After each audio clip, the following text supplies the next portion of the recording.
फातिमा की रानी माँ, प्रभु यीशु की माँ, आसरा तू ही है माँ।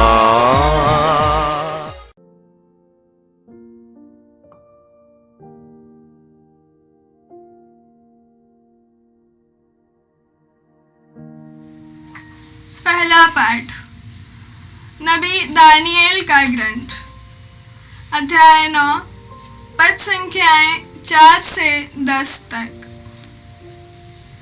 हे प्रभु, महान एवं भीषण ईश्वर, तू अपना विधान बनाए रखता है।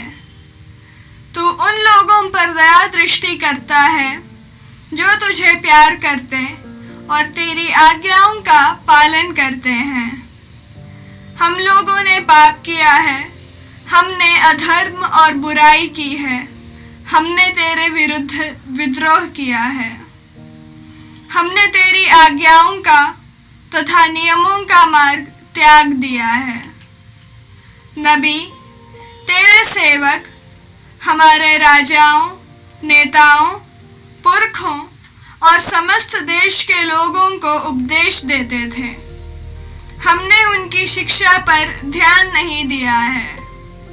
हे प्रभु, तू न्यायी है और यहूदिया के लोग, यरूशलेम के निवासी, समस्त इस्राएली, चाहे वे निकट रहते हों, चाहे उन दूर देशों में, जहां तूने उन्हें विश्वासघात के कारण बिखेर दिया है, हम सब के सब कलंकित हैं। हे प्रभु, हम सब कलंकित हैं। हमारे राजा, हमारे शासक और हमारे पुरखे, क्योंकि हमने तेरे विरुद्ध पाप किया है। हमारा प्रभु ईश्वर हम पर दया दृष्टि करे और हमें क्षमा प्रदान करे, क्योंकि हमने उसके विरुद्ध विद्रोह किया और अपने प्रभु ईश्वर की वाणी अनसुनी कर दी है। उसने अपने सेवकों, अपने नबियों द्वारा जो नियम हमारे सामने रखे थे, हमने उनका पालन नहीं किया। यह प्रभु की वाणी है। ईश्वर को धन्यवाद। भजन अनुवाक्य। हे प्रभु, हमारे पापों के अनुसार हमारे साथ व्यवहार ना कर। हे प्रभु, हमारे पापों के अनुसार हमारे साथ व्यवहार ना कर। हमारे पूर्वजों के पापों के कारण हम पर अप्रसन्न ना हो।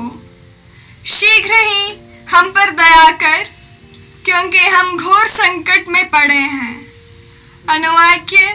हे प्रभु, हमारे पापों के अनुसार हमारे साथ व्यवहार ना कर।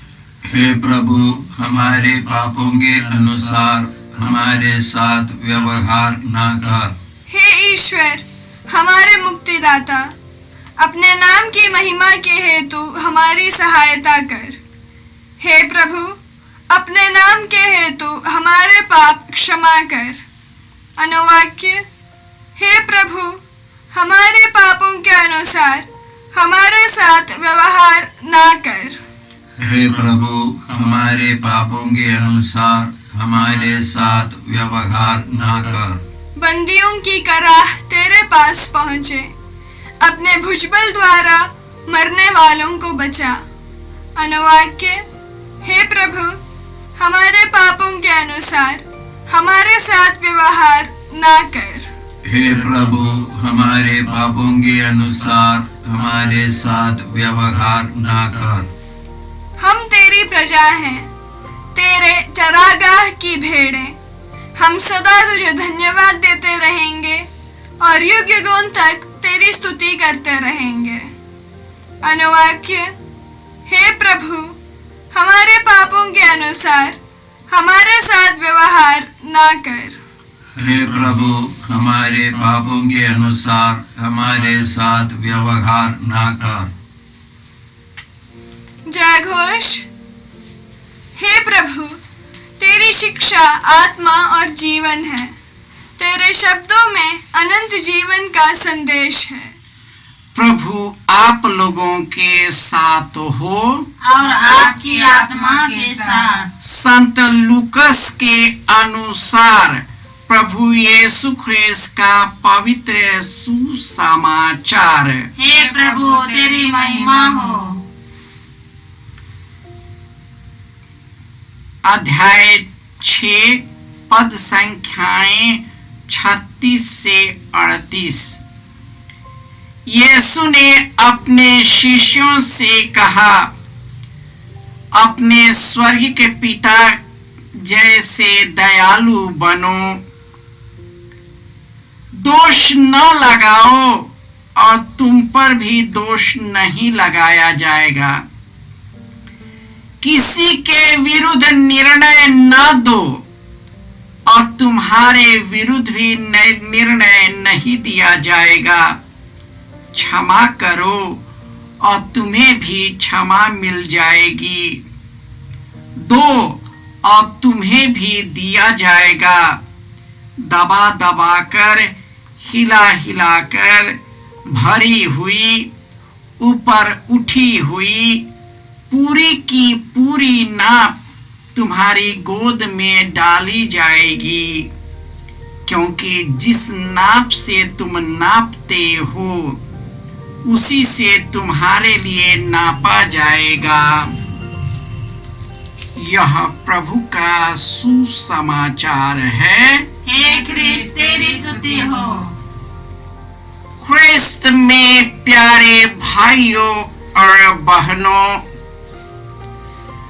आज के पहले पाठ में दानियल ईश्वर के विशेष कृपा और पवित्र आत्मा की शक्ति के द्वारा उसे मालूम हुआ कि पूर्वजों के पापों और अपराधों के कारण हम अपने देश से निष्कासित किए गए और हम दुख के भागी बन गए।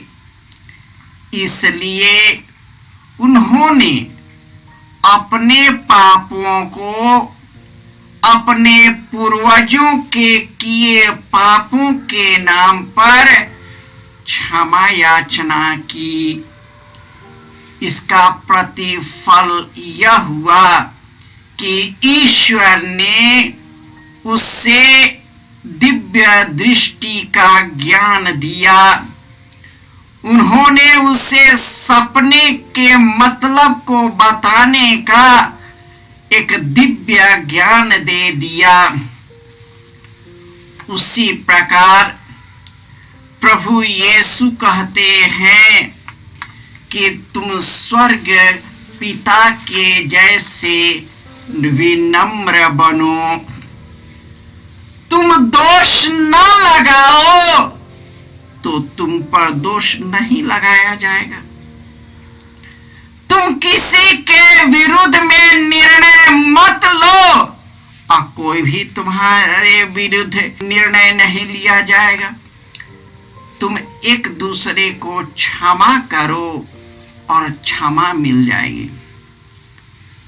लोग मेरा ताना क्यों देते? क्योंकि मैं ऑलरेडी पहले से ताना दे चुका हूं। लोग मेरा निर्णय क्यों लेते हैं? क्योंकि मैंने भी कई बार दूसरे के विरुद्ध निर्णय ले चुका होता हूं। मुझे क्षमा क्यों नहीं मिलती है? क्योंकि मैं खुद उन लोगों को क्षमा नहीं कर पाते हैं जिन्होंने हमें दुख दिया है। यह सब चीजों से बढ़कर है कि हम उन लोगों को क्षमा करते हैं। जब हम अपने दुश्मनों को क्षमा करते हैं, हम यीशु के सबसे प्यारे बेटे और बेटियां बनते हैं। प्रभु यीशु ईश्वर के प्रिय पुत्र थे। उन्होंने अपने पिता के गहरे प्रेम का एहसास किया। उसी प्रेम से प्रेरित होकर जब वे क्रूस पर लटक रहे थे, जब वो फटक फटक कर रो रहे थे, जब प्राण पीड़ा निकल रही थी, जब खून से लथपथ थे, तब उन्होंने पिता ईश्वर से प्रार्थना की, हे पिता, इन्हें क्षमा करे कि यह नहीं जानते कि क्या कर रहे हैं। ईश्वर ने पवित्र आत्मा के द्वारा यह शक्ति हमें दे दी है। जब तक हम यीशु से हम संयुक्त नहीं होते, वह क्षमा का आत्मा हमारे अंदर प्रवेश नहीं कर पाएगा। हम एक दूसरे को क्षमा नहीं कर पाएंगे। हम प्रभु यीशु के बिना और पवित्र आत्मा के बिना हम एक दूसरे को क्षमा नहीं कर पा सकते। हम कहते हैं कि हमने आपको क्षमा किया, लेकिन नहीं, हम तो शब्दों से बोलते हैं, लेकिन अपने हृदय में चोट को रख लेते हैं।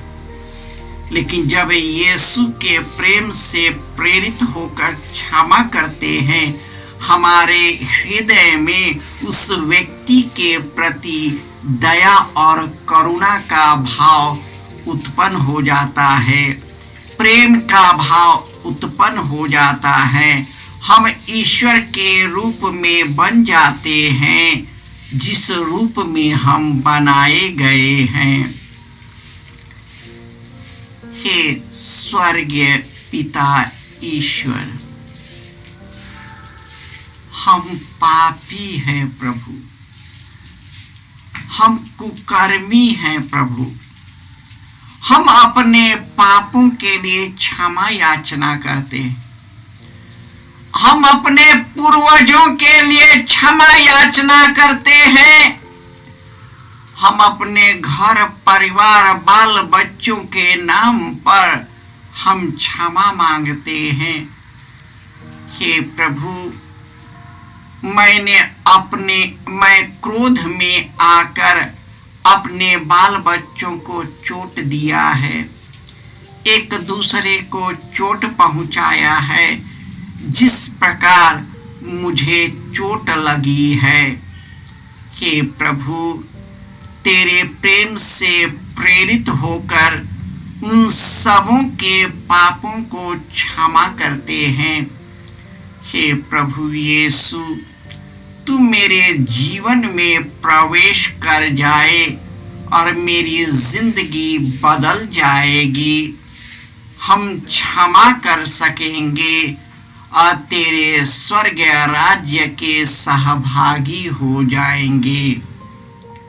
जय यीशु क्रिस्त में प्रिय भाई और बहनों, प्रभु यीशु ने हमें आदेश दिया है संसार के कोने कोने में जाकर सारी सृष्टि को सुसमाचार सुनाओ।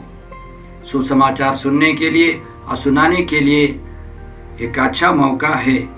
आप कृपया इस चैनल का सब्सक्राइब करें, लाइक करें, शेयर करें, बेल आइकन दबाएं, ताकि यहाँ की नई वीडियोस की सूचना आपको मिलती रहेगी। साथ साथ आप दूसरों को भी प्रेरणा दें उसका सब्सक्राइब करने के लिए। याद रखें, कल के मिसा के दैनिक पाठ और उस पर टिप्पणियाँ आज ही दोपहर के बाद हम लोग अपलोड करते हैं। कृपया आज ही उसको सुनकर कल की तैयारी करें। प्रभु यीशु आपको और आपके परिवार को 100 गुनी आशीष देंगे। जय यीशु।